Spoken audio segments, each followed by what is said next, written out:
Hey everybody, this episode is really fun. I tried something different. I let the flow kind of come organically while I was out walking. I do live by a small airport, so you might hear some light airplanes in the background. I am running it through an editing software to help it be as quiet as possible. But the reason I really felt like I wanted to put this on the podcast is because this is my favorite recording to date ever. This, I feel like, completely encapsulates where I am right now.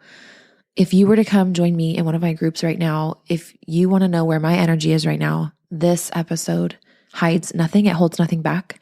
Another reason I'm sharing this here on this episode and on the podcast, the Postpartum Coach podcast, and not like social media, is just I'm sharing a couple of things that I've been feeling and alchemizing lately in my personal life as a coach for postpartum women that felt really raw and vulnerable. And like, I just wanted to keep them in this safe space on the podcast. So without further ado, I can't wait to introduce you to my favorite episode. Thank you so much for being here, and all the offerings and things happening will be at the end. And there's a really special bonus if you join my postpartum coaching program in the next few days. So do not miss that bonus. It's really, really good. And I kind of can't believe I'm offering it, but it feels so aligned. And so it's just for you guys. All right. So listen in. We'll see you soon. Welcome to the Postpartum Coach podcast, where we embrace our needs as moms, we learn to lead ourselves first, then our families, and where we create our own healing from the inside out to find our way to the work we were meant to do in this world. I'm your host, a fellow mom of 3 and a certified life coach, Lizzie Langston.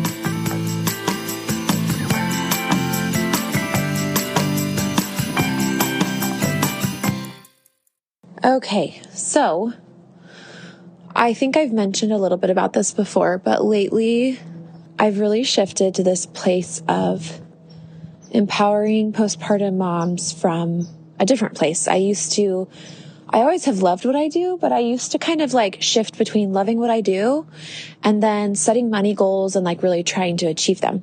And that was fun. And there was nothing out of integrity or bad or wrong with that. Money's not dirty. I don't have shame about wanting or loving or having fun or desiring money. And I kind of found out as I took some time off through the holidays this last year, 2022, going into 2023, that money in and of itself isn't what my soul desires to be motivated by. Like, it's not exactly my most expansive motivator. In fact, if it's just for the sake of, and especially from need, right? How many of us like feel like we need more money? Not just like, oh, I just want more money, like because I want it. We think that we need it, and we genuinely have a reason, like a case built for why we need more money. And if we were to go create more money, it would be from a place of like, well, I need more so that I can do this. I need more so that I can do this. And I think that's kind of where I was. Then I shifted to a place of just really light and clean desire for money. Which was cool. And it also just isn't like the juice. It's not the gasoline that drives the car of my business anymore. It's just not. What is legacy. And I don't know what comes to mind for you. And when I think of legacy, I think of like the generations and like you're weaving a thread through your line of the family tree. And it's something that somebody else can pick up and keep sewing, virtually or metaphorically speaking. And it's something that you'll be remembered by, and it's like the ripple that you leave in this world. That's legacy. And I've been thinking a lot about what mine would be with my kids and with my husband and my family, but also in my programs and my offerings and the way that I show up, even just on Instagram, or the way that I write articles and what articles I write about and what outlets do I write for, and public speaking. Like, do I want to do public speaking, and how do I want to carry the message of healing that I feel like I've honed and that my soul just writes constantly to the world. And so I've been almost set free, and I didn't realize it until what I'm about to tell you happened. But I've been set free of operating from need And so it's like so 1,000 times more expansive. And that's what it just, my ideas are more expansive. My copy, like if you follow me on Instagram, Lizzie with an IE postpartum coach, all of my copy, like all of the things I've been writing for, postpartum freedom, this masterclass on January 29th, which is going to be so good, by the way. And I redid the page that tells you about it. It's so strong. Like, go check it out. Please come with us. It'll be so incredible. Like, promise, transformation awaits, and softening and all the good things. But January 29th, I'll put the link in the show notes. Anyway, it's a Sunday night. So it's like everything is so much more expansive and everything's flowing because I'm not focused on like how many days are left in the month and how much more money do I want to make and how many more clients do I want to sign. Like that just feels so mechanical. And it feels so little, so small. And now, like I said, there's this expansiveness. And so what has happened, and I think this is just the beginning of a bunch of waves of this, but what has happened is like, because I'm not constricted in a focus or a need for money at all, I'm so grateful. Like my husband provides our basics. And so like, and even if he didn't, just the need thing, there is no such thing as need. That's what I told my manifestation ladies. I'm like, what if there's no such thing as need? What if like need is a choice? Need is a feeling that we operate from. And at any time you can play with the idea that you don't need something, that you just want it, or that it just is. And you just are. Like there's so much neutralizing around need that I've done and that you can do. Anyway, so what happened is I was literally just like cooking food in my kitchen. I was home alone. My husband was out in the casita working, his 9 to 5, and my kids were at school. And I was listening to like not even anything related to postpartum. It was something completely different, and I can't remember. Like maybe I was reading some of my old copy or content on Instagram. I don't know. But this grief came over me and it was,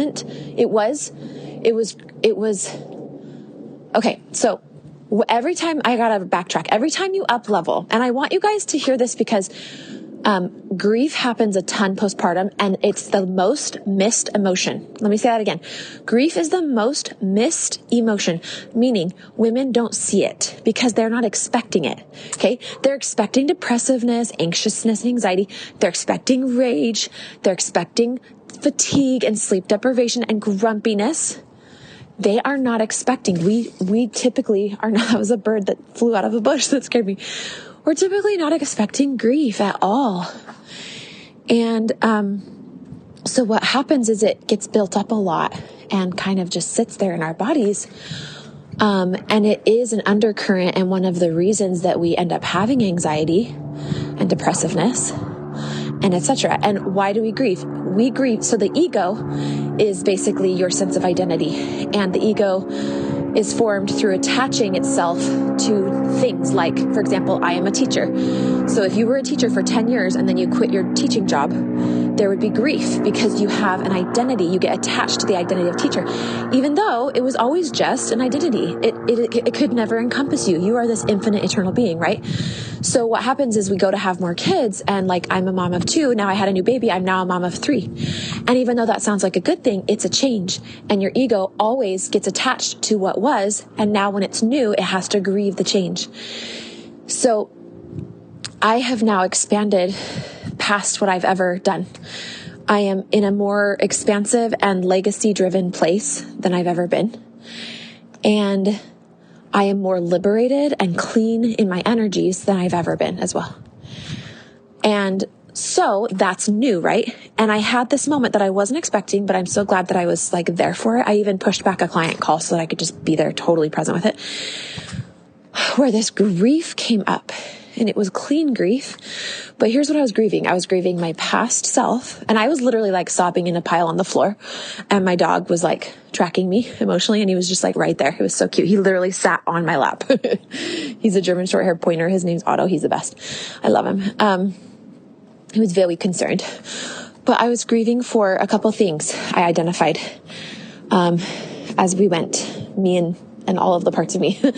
So, and my angels and guides. I was grieving my past self. I was grieving how unliberated she was in the role of motherhood. And just in her life in general, and even in her religion, but specifically in the role of motherhood.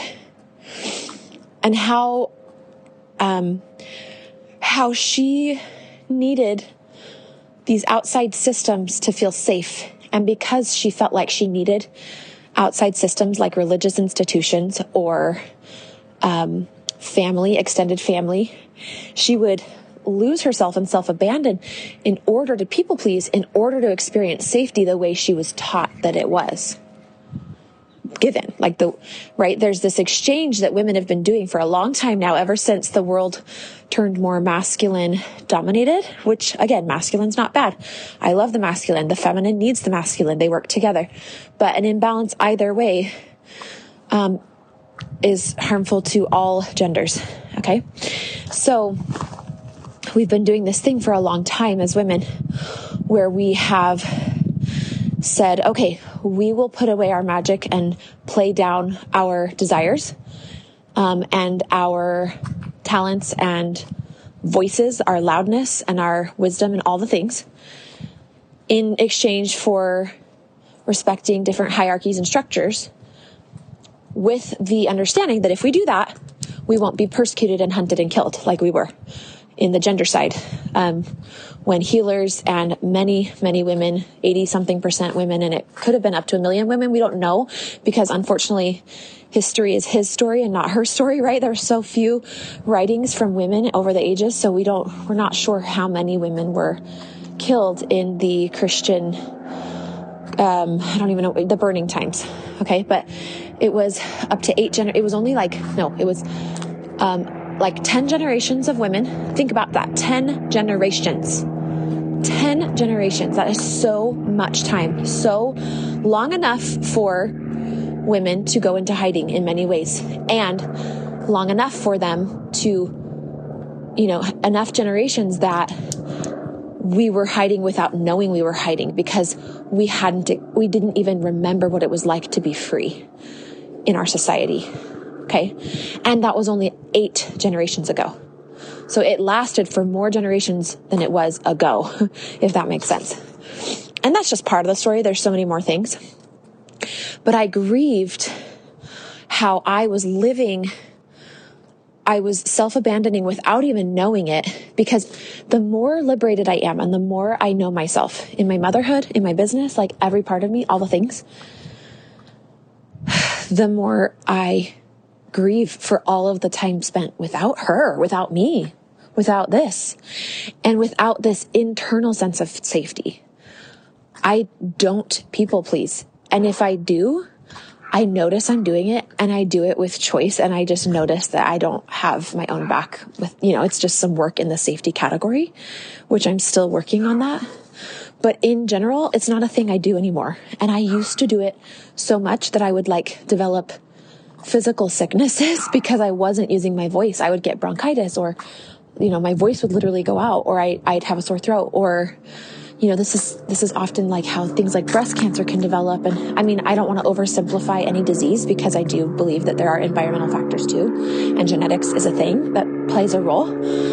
But our emotional state, psychoneuroimmunology tells us, it's a branch of medicine, tells us and studies how our emotional climate in our body can actually change our cells and what they're doing and how healthy they are and the types of activity that they make and take. It's very fascinating.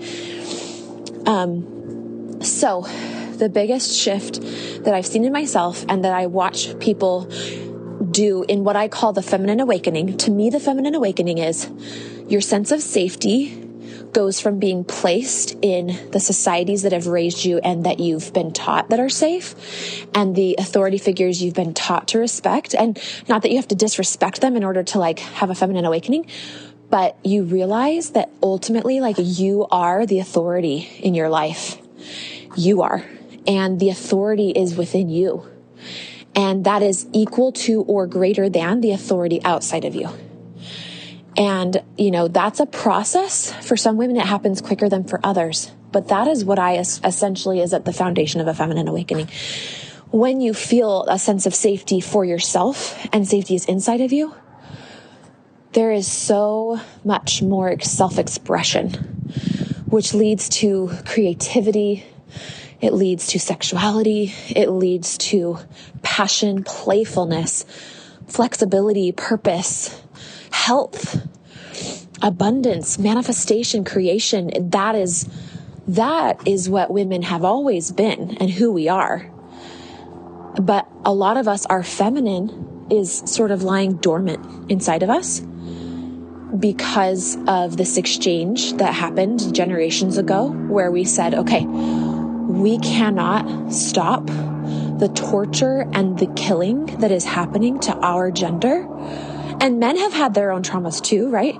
But for us, it was like, okay, so the midwives and the medicine women and all of the visionaries and the priestesses and all those really powerful women, the archetype of like the dark goddess, the dark magic, the, not even just dark, like just the magic of the feminine, went into hiding.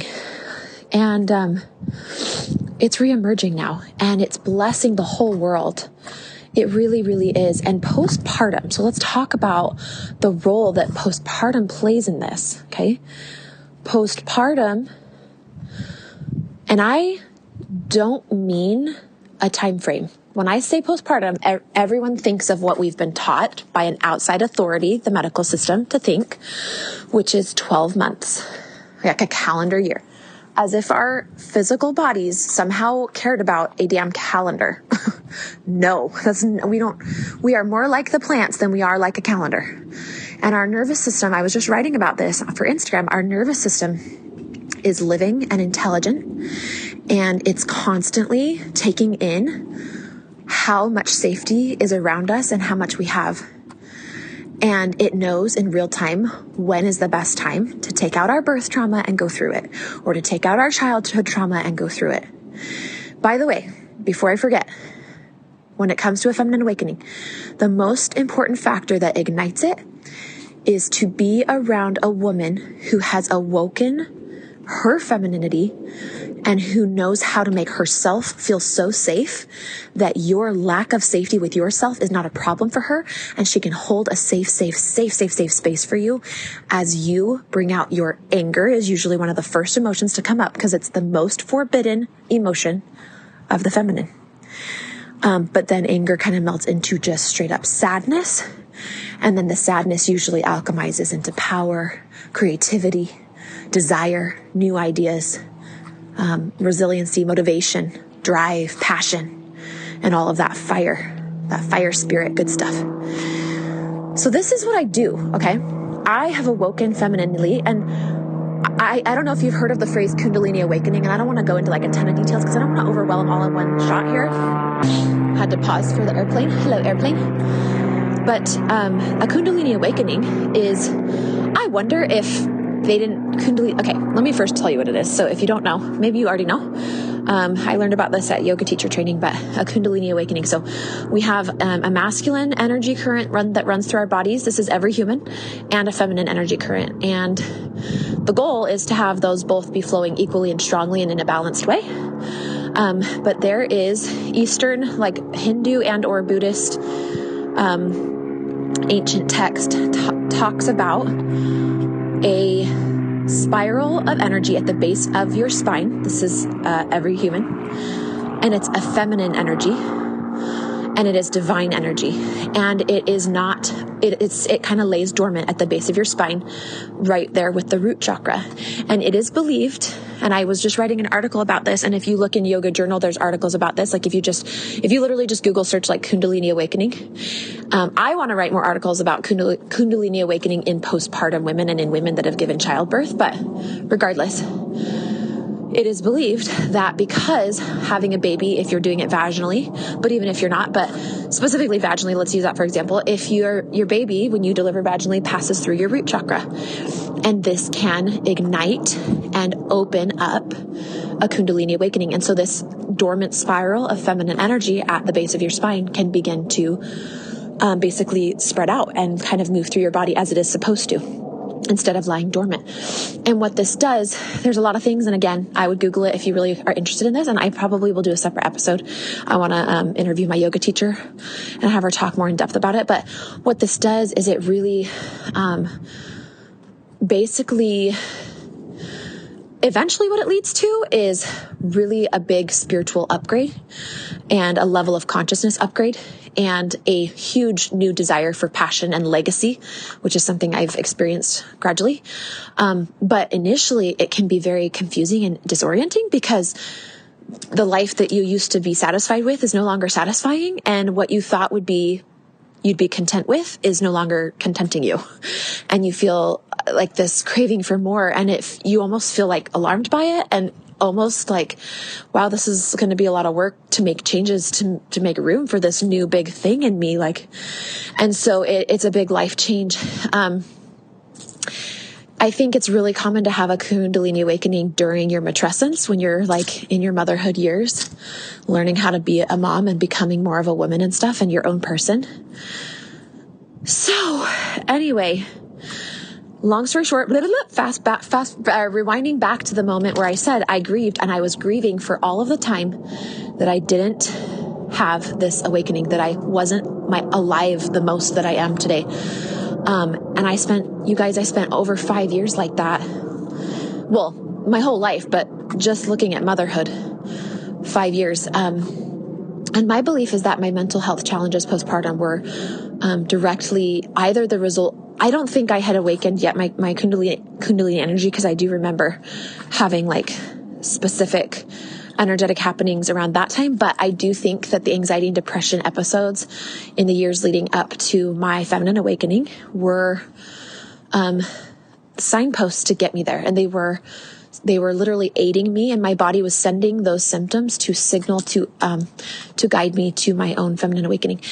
So that is the work. When I say I work with women, I hold that safe space that you need to have a feminine opening in your body, and also to just grieve. You're not just gonna open up femininely right away. You're gonna need to grieve things, and you might need to be angry, and there's gonna be processing of emotion. And so that's kind of the first few weeks is what we're doing.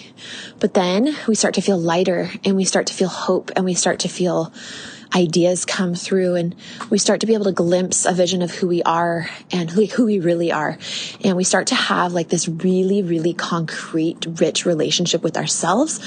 And we develop that sense of safety. And that is when, my friends, you are stable to go on and continue awakening the rest of your life. So my hope is that can all happen within 3 months, 12 weeks, which is how long my program is. And then I've created a graduate Facebook group for graduates of the Postpartum Freedom Program. So you can continue, you have lifetime access to the content, the curriculum, to assist you with your healing postpartum, your feminine awakening, which is the whole point of a lot of the postpartum issues. And then you can continue that journey with other women who are going through it in my graduate program, which is such a huge asset. And I will be popping in and out of that program, all the time. So let me just go over the details right now. Today is January 21st or 2nd. It's Saturday. It's a beautiful day. We are in pre-sale. So the program is $2,000 typically, but because I want to incentivize people to join earlier than later, because they get to absorb more of the curriculum before the live calls start, which just makes for really incredible energy. I dropped the prices to $888, and you can make payments if you need to. You can do 3 payments of 200 something, or you can do 1 big payment of $888. And I'm running a bonus for the next until January 27th at midnight.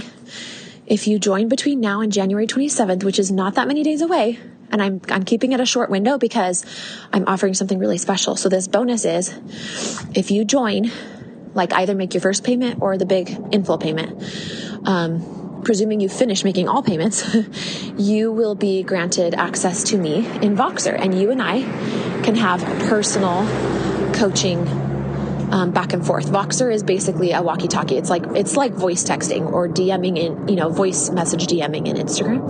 It's just a specific app where I keep all my clients. And so you will get some private coaching support between when you sign up and March 1st, when the live calls start. Once the live group calls start, the Voxer support will be over. But it's just this really, really intimate, way to expedite the learning and growth you're doing, and to get to know me better, and to enjoy the amazing safe held space that I can give you, that I can hold, that it is my privilege and my blessing and my calling to hold for women. So pre-sale is open until February 1st, but this bonus of the Voxer only coaching is only open till January 27th, which is about a week, a little less than a week from today. Okay. The next thing on the menu is, the masterclass. And by the way, February 1st, the prices go up significantly, like almost double. So it's either going to be somewhere between $1,200 and $1,600. And then eventually it'll go up to $2,000 for the last 10 days or so before we start in March. Okay. March 1st. So, the next thing to keep your eye on is if you are like really thinking about doing the program and either you're sure and you're going to join, or you're kind of on the fence, either way, I want to invite you to, or maybe you're like, I can't afford it right now. I have a lower price point, really potent offering and container for you. It's a one day, like it's an evening. So it's Sunday, January 29th. And on Sunday, January 29th at 7 p.m. Mountain Standard Time, we're going to meet for 1 to 2 hours. We'll just see how we need. And we're going to be doing some breathing. We're going to get to know each other. I'm going to share some of my intimate postpartum awakenings and struggles. And then we're going to move into an exercise that we do together. And then we'll have open sharing and question and answer and coaching afterwards until our time is done, where we heal. We take a specific memory or a specific, energetic cord or weight that is in our body that we will ask our subconscious to help us identify, and it won't be creepy, and I'm not hypnotizing you or anything. And we will release it together. We'll do it all together, and it'll be so powerful. And you will get to have that process recorded and have it for life. And then you'll also get a handout that has the basic steps of what we did, as well as a free meditation that you can have that people really love. It's like a postpartum, women's calming meditation. And that is all $89. And you can sign up at the link in my bio. I will link it. And that is the, masterclass. Okay. And that's January 29th. And then for entrepreneurs, if you consider yourself an entrepreneur, hi, I love you. And I have a heart for the entrepreneur struggle of everything. And I have hit such new heights in my business that I feel called to teach something that I struggled with for 4 years, my friends. 4 years. 4 years. My nervous system was so wrecked because of this struggle, which was not having a healthy balance between the masculine and feminine as I went about my business. And so I went for 2 years, I was really masculine, but not imbued with feminine. And so it was just really like suffocating to the more spiritual parts of me. And I had a hard time feeling authentic, and it was very rigid. And when I did create money, I didn't feel like I managed it well because I wasn't really aligned with my human design and with all of the important, like the things that are most deeply important to me. I was kind of just on a surface level going through the motions of like entrepreneurship, the things we're taught we're supposed to do. So I was really locked into the masculine. And then for 2 years after that, I went the other side of the pendulum, and I went really, really feminine. And I was, so masculine is linear. So my income was more consistent, but it wasn't as fulfilling when I was more masculine. When I was more feminine, too far to the feminine, my income was inconsistent. I had big months, but then I had times where I didn't have any money.